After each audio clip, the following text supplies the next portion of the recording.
In 1854, a single act ignited a violent conflict in the heart of America, where neighbor turned against neighbor, and the prairie became a battleground for the future of slavery in the United States.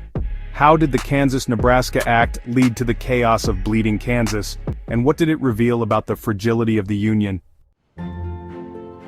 The Kansas-Nebraska Act is introduced by Stephen A. Douglas, a senator from Illinois, in 1854. The act repeals the Missouri Compromise, which had prohibited slavery north of the 3630 parallel, and creates two new territories, Kansas and Nebraska.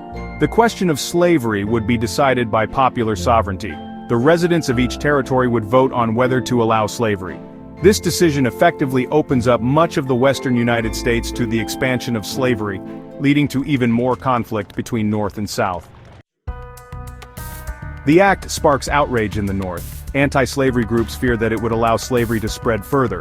Pro-slavery settlers flood Kansas, hoping to tip the scales in their favor, while anti-slavery settlers move in to do the same. Tensions are high as both sides prepare for the violence that seems inevitable. By 1855, Kansas holds elections, but the process is rife with fraud and violence. Pro-slavery border ruffians from Missouri cross into Kansas to vote illegally and ensure a pro-slavery government. Anti-slavery Free Staters form their own government, and the two groups clash in bloody skirmishes. Kansas becomes a battleground, with over 200 people killed in the chaos, earning the territory the name Bleeding Kansas. The violence in Kansas shocks the nation, and further deepens divisions between North and South. The act backfires on Douglas. While he hoped it would resolve the issue of slavery, it only escalates it. The Republican Party rises in opposition to the spread of slavery, and the Democratic Party splits along sectional lines.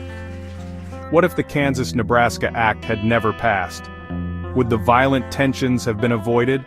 Or would slavery have spread even more rapidly into the West? Bleeding Kansas becomes a microcosm of the larger battle over slavery in America. The violence and political chaos set the stage for the Civil War, revealing how deeply divided the nation had become. The Kansas-Nebraska Act accelerates the collapse of the old political order, making war seem increasingly inevitable. By 1860, the Republican Party has grown rapidly, with nearly 50% of the Northern vote, as it builds its platform on the opposition to the spread of slavery. The Kansas-Nebraska Act was meant to be a solution, but instead it turned the heart of America into a killing ground, where the fight over slavery would soon engulf the entire nation. Did the Kansas-Nebraska Act make a civil war more likely, or was it just the spark that ignited a conflict already brewing?